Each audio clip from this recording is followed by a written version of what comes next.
Dr. Marian. I do believe that Dr. Marian is still not with us over the phone, and we continue for the vote, which is being carried under a full judiciary supervision and amid precautionary measures to prevent the spread of the COVID-19. The National Elections Authority announced the results of the first phase of the NEA's chairman, Lashin Ibrahim, who said that the turnout in the governorate included in the first phase was 28.06%, as almost 9 million out of 31 million eligible citizens to vote. To shed more light, we are joined now by Dr. Marian Gergis, our journalist. Dr. Marian, good afternoon to you. Good afternoon to you and your dear guests. Dr. Marian, to start with, how do you see the voting process of the runoff so far? Yes, no surprise, this is the Egyptian state under the leadership of President Abdel Fattah al-Sisi. We faced many challenges and many difficulties so far, and we passed and we succeeded. So no surprise that the Egyptian state has succeeded in arranging the electoral process in such a professional way, taking all the precautions against COVID-19 spread, and also on the level of the security measures. We can see that there wasn't any illegal acts from the votes, from the voters or the citizen, as mentioned by the Consul Ibrahim Lashin from the National Election Authority. So I think we have the ability now to say that the Egyptian state is very strong and can arrange any political process so far. Yes. Dr. Marian, to what extent does the state succeeded in the youth political empowerment during the past years, and how do you see actually the youth participation as candidates in the parliamentary elections from your point of view? Yes, I think that the participation of the citizen has increased. Even we can see from the Senate elections, it didn't increase 20%, while in the Parliament or the House of the Representatives, we can see more than 29% participation, although the circumstances and although the pandemic.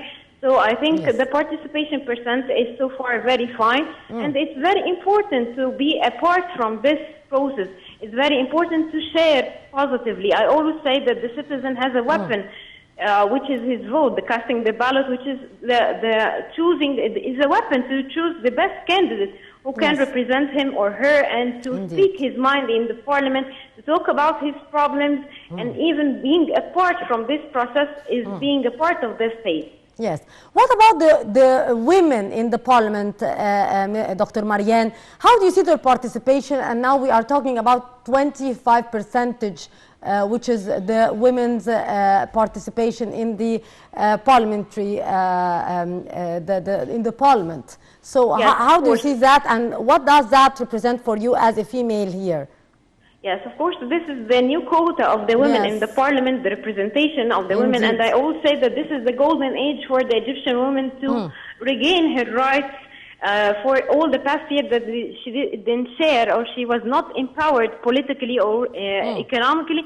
So 25% is not all what we gain according to the referendum of 2019, but also we are aiming at 50% according to the Egyptian State Vision 2030.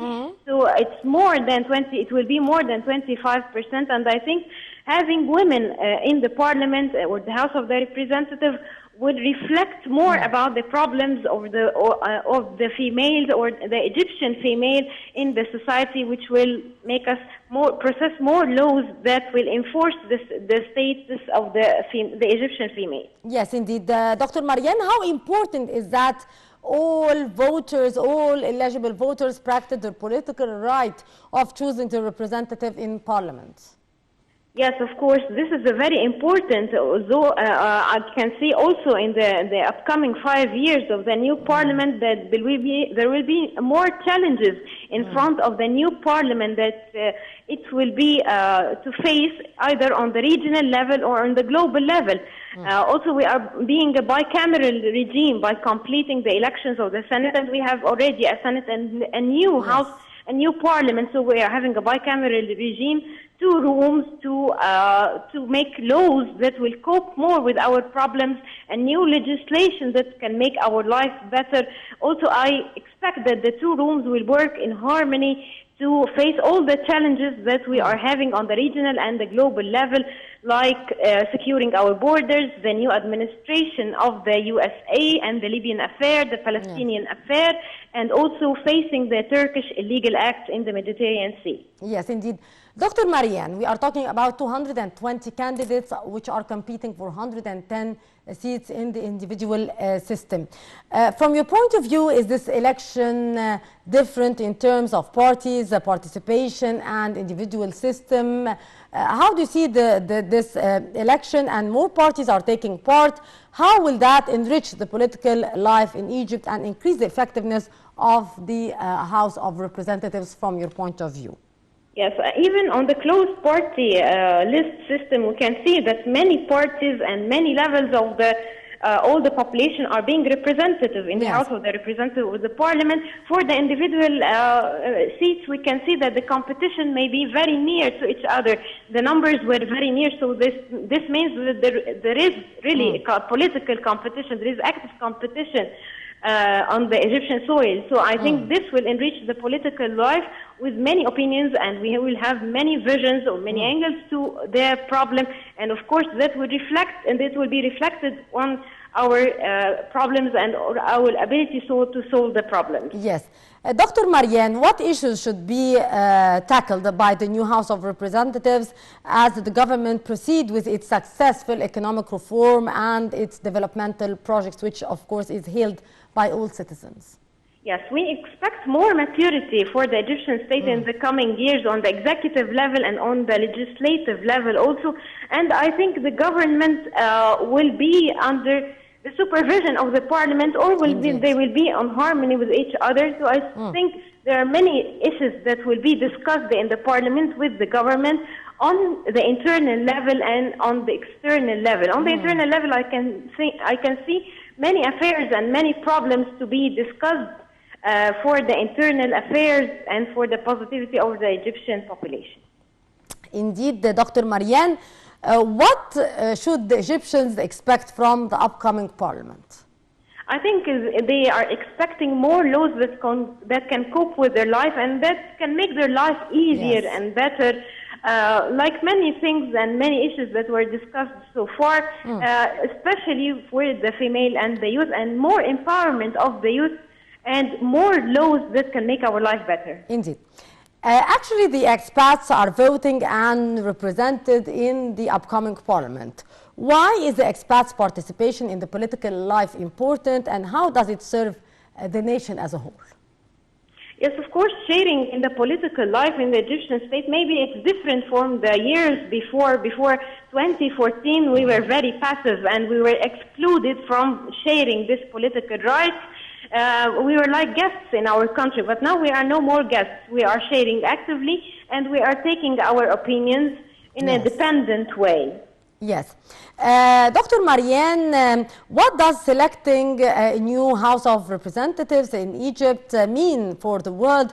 Will it be seen as a sign of stability and moving further in the path of establishing a strong democratic system? How do you see that?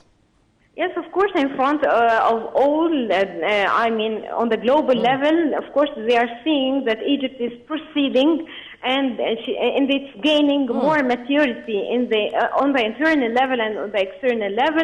And I think, of course, there will be more cooperation with our parliament and the new administrative or the other countries. Yes. How is that expected to affect the country's foreign relations as well as the flow of investments? Of course, we are expecting to increase our investments, especially I see, and I always say that Egypt is the first place that any businessman or any investment or any invest can be placed on our Egyptian soil, because we are having more, we are removing many bureaucratic obstacles, and especially in the investment law. And I think we are the most stable country in the Middle East. Even after the pandemic, our economical indices were not affected like other countries. Yes. So I always say even the tourism returned easily after the first wave of the pandemic to the Egyptian state. Dr. Marian, now Egypt will have actually two chambers, the Senate and the House of Representatives. How will that affect the parliamentary life in Egypt? How will that affect the role of each chamber? And why is having both important from your point of view? Yes, as I said to you, that the two rooms will work in harmony, but there will not be many collisions between them, because every room has its own specialization. So I think there will be more harmony, and this will be for our benefit. Also, I think that being a bicameral, this will make the laws to be processed more quickly than before. It will not take too much time to process such laws. Yes, indeed. Dr. Marian Gerges, journalist, thank you very much for being with us and for your very precious input. And of course, our Egyptian abroad did begin to vote on Monday, voting in the runoff round for the first phase of the parliamentary elections. The Egyptians abroad send their ballots by mail to embassies and consulates instead of voting in person as part of the precautionary measures to curb the spread of the COVID-19. Of course, during the voting process, while the Foreign Ministry had urged the expats to log on to the official site of the NEA and to make sure to submit all needed documents